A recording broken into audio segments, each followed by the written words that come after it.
Hey, what's up YouTube? This is the Mermail Master coming at you guys from the Team Time Riders Yugioh channel today with another video. You guys asked for it and now here it is. Today I am profiling my updated Amazonas deck that I have been using for the past time post the Legendary Duelist pack, guys. And let me just say that the Legendary Duelist was an absolute godsend for this deck. It made it from unplayable on the same level of BES to a deck that actually stands a chance against a variety of things and is fantastically fun as heck to play. So I've really been enjoying this deck, and I want to just showcase to you guys what I've been playing, tell you a little bit about what combos work. Like there's a variety of things. A new support fits in like nothing else, and it really also helps the old stuff to shine. So yeah, let's get into the deck profile and I'll show you what I play. So, starting off, would not be an Amazonas deck without 3 Amazonas Swordswoman. Amazonas Swordswoman is the playmaker of this deck, no pun intended of course, but with 1500 attack power, she basically has the ability to, whenever she attacks into one of your opponent's monsters, your opponent takes any battle damage you would have taken from that battle. So either getting attacked or attacking in herself. She's incredibly useful and versatile. Amazonas are a deck that focus around the battle phase and around, increasing the amount of cards that you play to ensure that your opponent is going to get into the battle phase or that they play against you on the battle phase. So Amazonas Swordswoman is really awesome for just like crashing into bigger monsters that your opponent has and just creating more damage where you wouldn't be able to. There was one duel that I had where I ended up winning by crashing 2 Amazonas Swordswomen I had on the field into a Crystal Wing to inflict the last 3,000 points of damage needed for game. So she really comes in clutch in a lot of different ways. The next cards that we're running 3 of here is a card that not a lot of people are running, and that is 3 Amazonas Fighter. Now, I've seen a lot of people, pretty much everyone who I've seen play this deck, say that Amazonas Fighter is just a strictly worse swordswoman. However, I do not think so. She's actually, I think, the second, besides from the new support, she's the second best of the old cards behind Swordswoman. Because Amazonas Fighter basically says that any battle that she's conducted into has no battle damage inflicted. And this is actually really good for triggering a lot of your Amazonas cards. Life points are pretty important in the Amazonas deck because of the fact that there's not really that much, power plays, or there's, you're not assembling a big board. You're just battling with swordswomen or with Amazon ladies from the jungle. So Fighter is actually very good for triggering a lot of the new support cards, or for, if you're not like in destruction by battle, like things that would prevent your opponent from destroying it. Like Fighter is able to get you that with minimal harm or damage to your life points.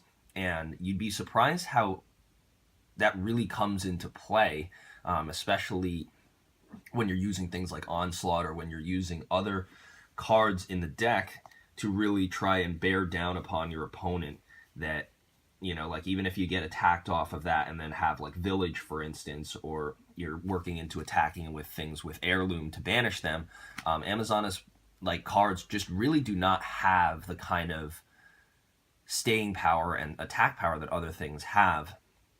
And, rather than leaving it up to chance with something like Creature Swap, Fighter comes in here and really just helps you to create advantage for having to pay less. Life point wise. So Fighter is really great at 3, and if you're an Amazonas player, I encourage you to check her out.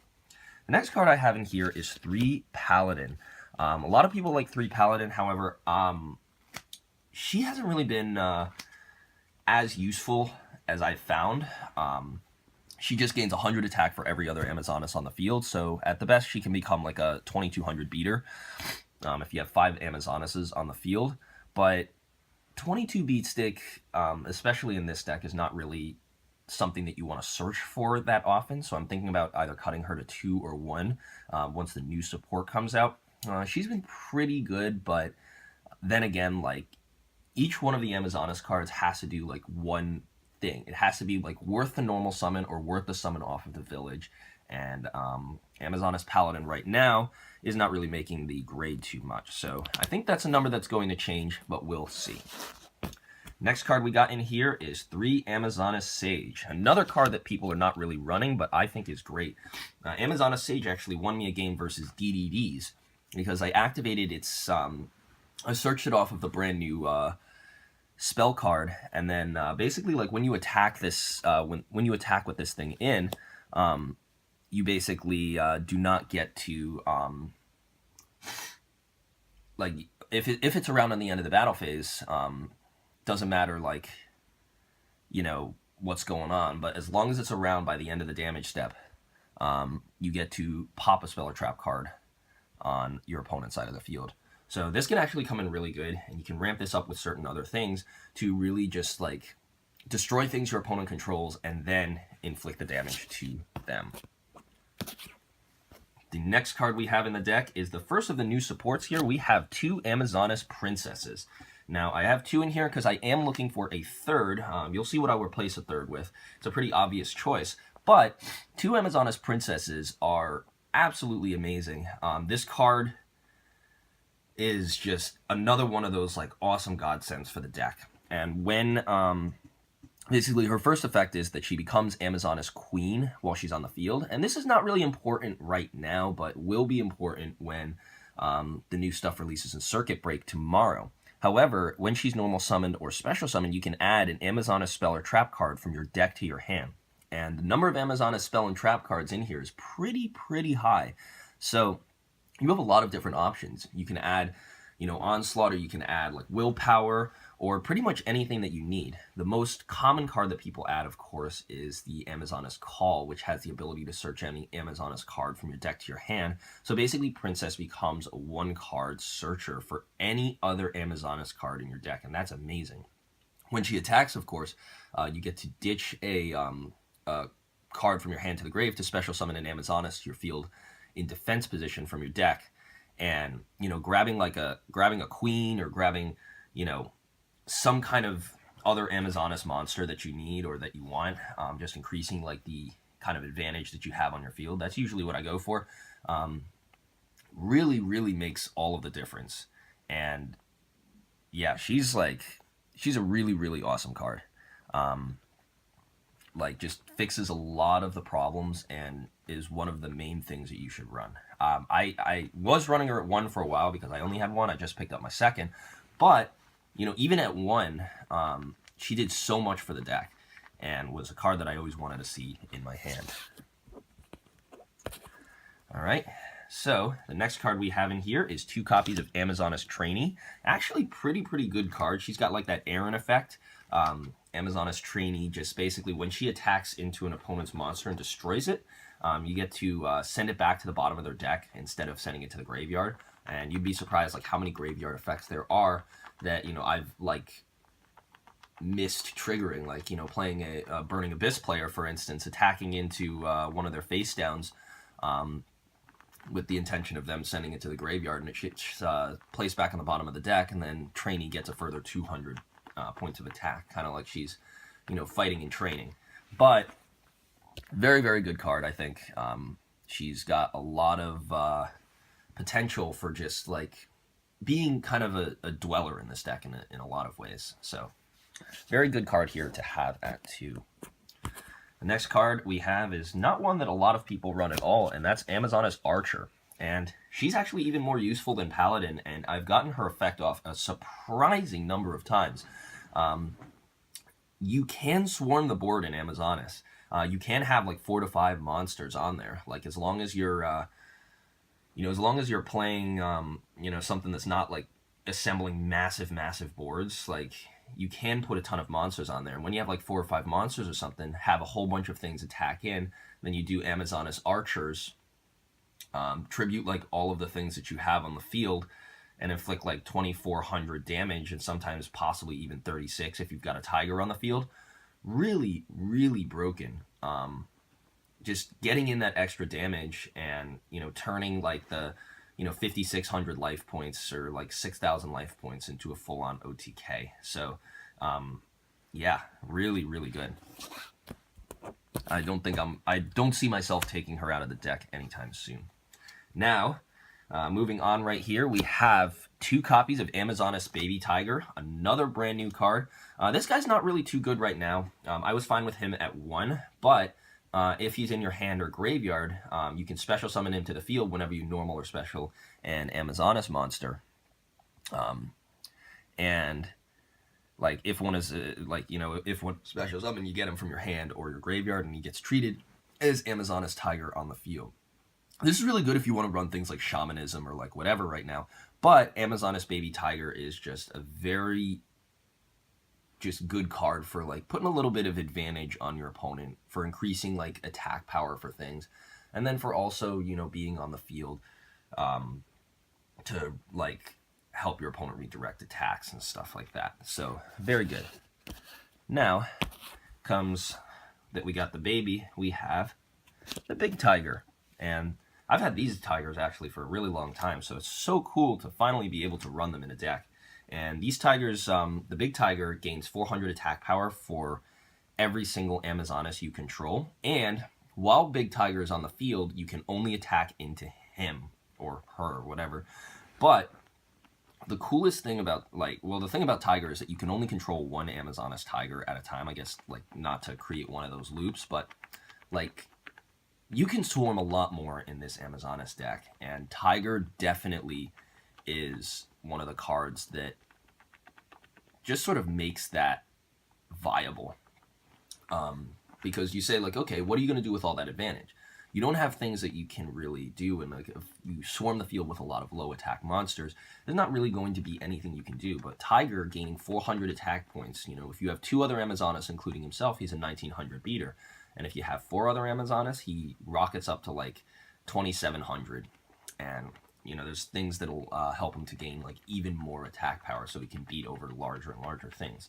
With Amazoness Pet Liger on the horizon, running this setup of tigers here, I think, is the best way to go about it. So, that's all I got to say about that. Now we're coming into the final 2 monsters of the deck. We have 1 copy of Amazoness Blowpiper. This is just for the lulz right now. She's going to be coming out of the deck probably for a 3rd princess.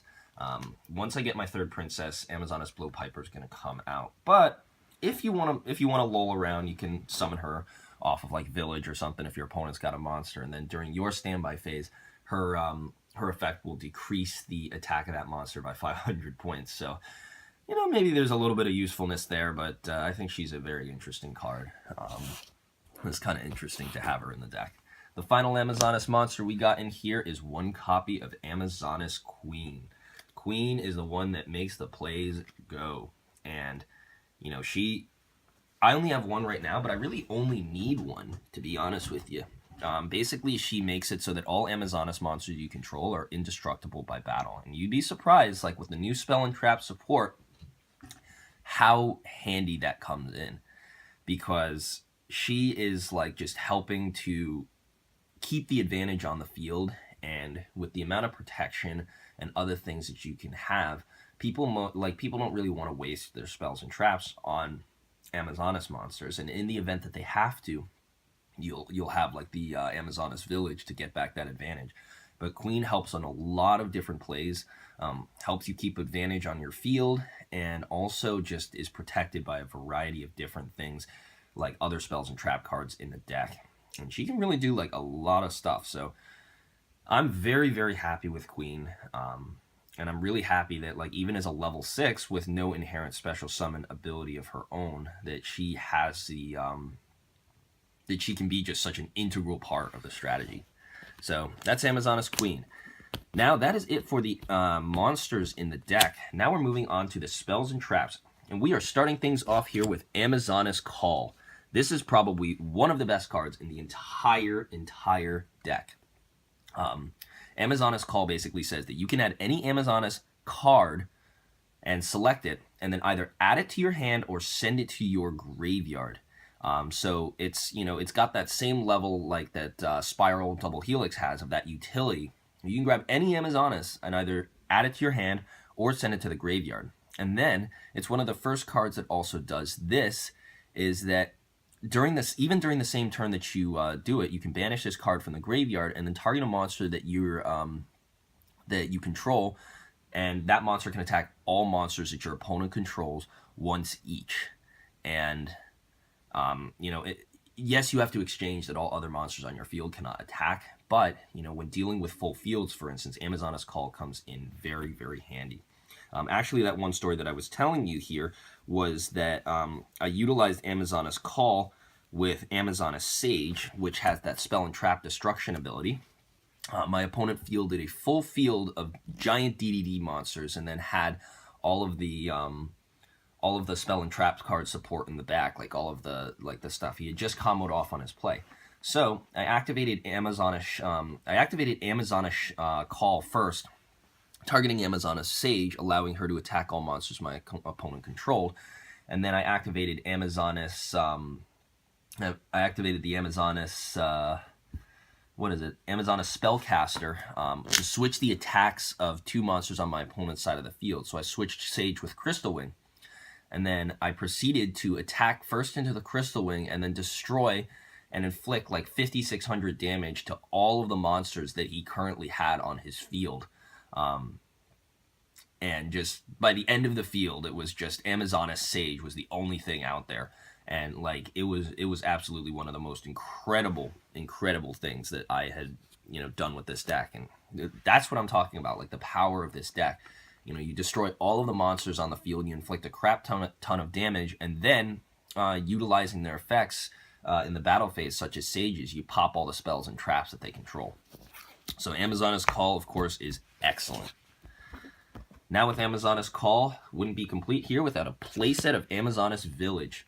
And Amazoness Village is one of your main advantage pushing machines, because not only does it help them to gain 200 attack, if an Amazoness monster is destroyed by battle or by card effect, which is the key part here, and sent to the graveyard, you can special summon an Amazoness from your deck with a level that is equal to that monster or less than that level. So this is a really, really great way of putting things out on the board that you want either in the graveyard or, in wherever. And it's a great way that if any Amazoness is destroyed, for instance, you can just grab a princess from your deck, activate princess's effect on your opponent's turn, search for a call, and then on your turn you can call into another princess or into another kind of card like that.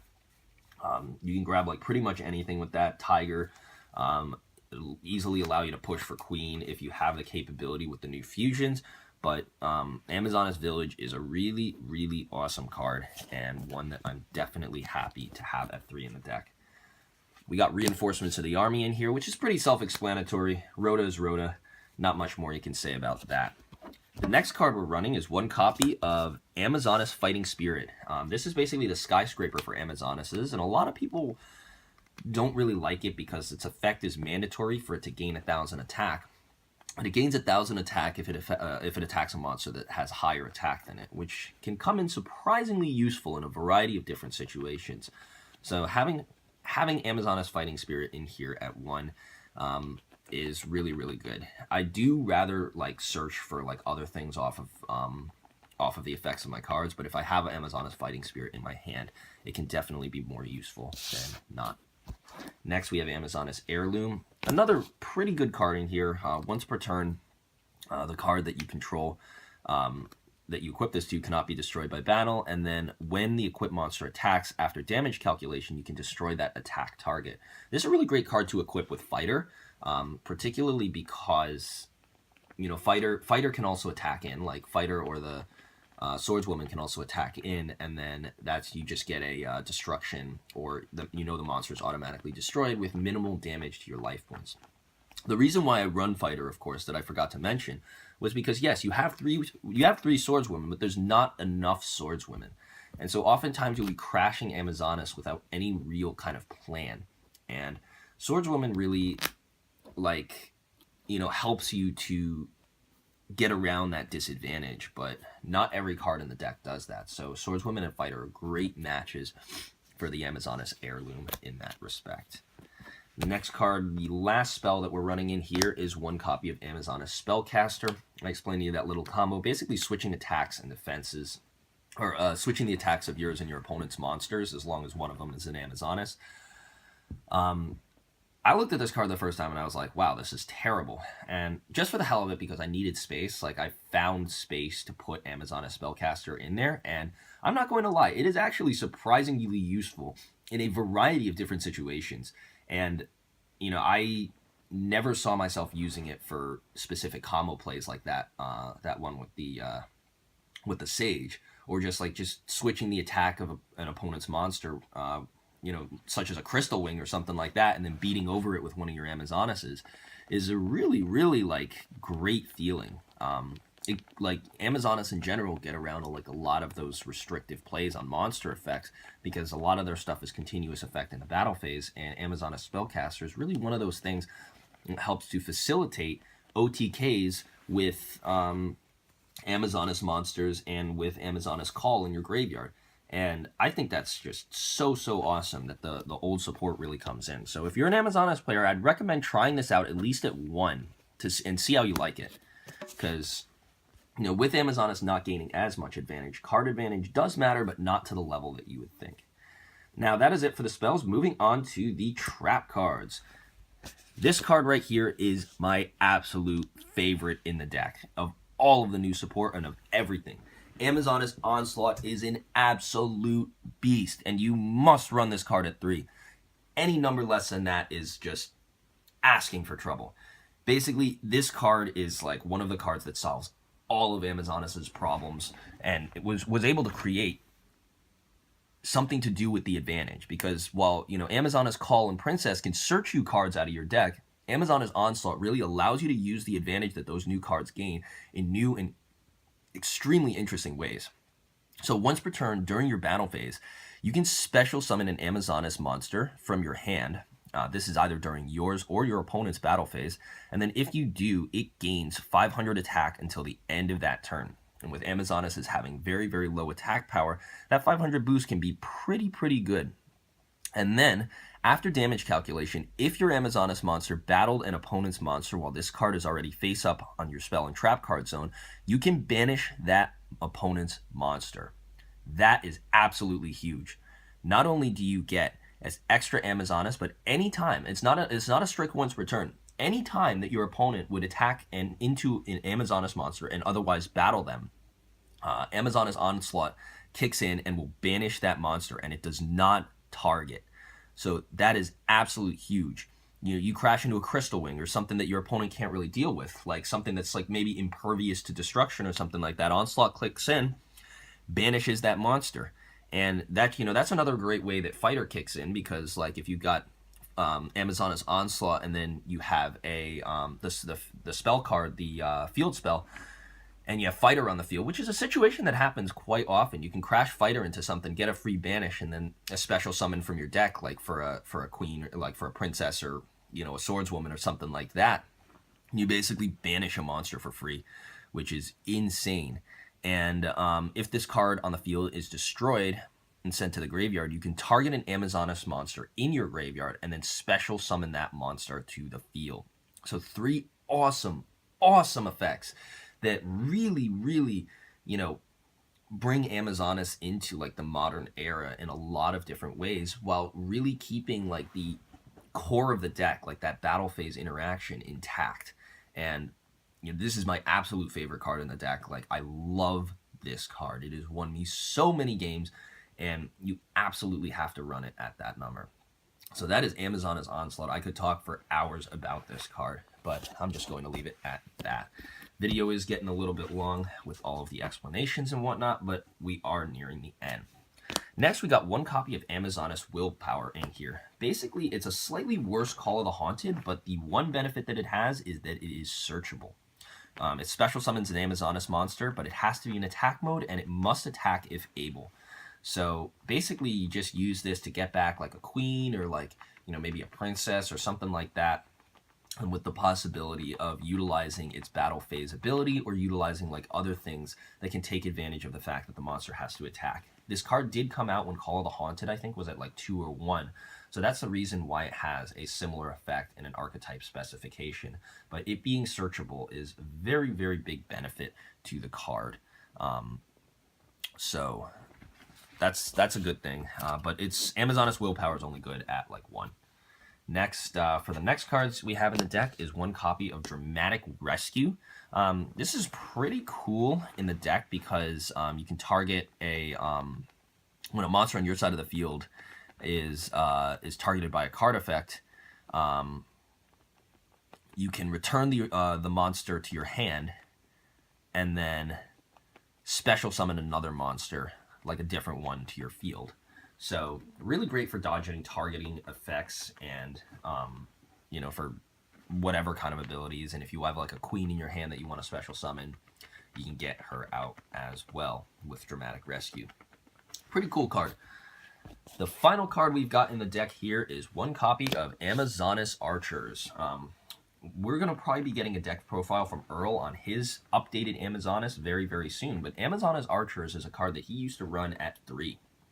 And this card is very, very interesting, guys, because in some ways, like, it's like a card that, you know, takes advantage of the battle phase, increases your Amazoness monsters attacked by 500, and then all of your opponent's monsters have to attack into your Amazoness monsters that you control. So, yeah, it's a pretty interesting card, and can come into handy or advantage in a lot of ways, especially with things that boost the attack power of Amazoness monsters.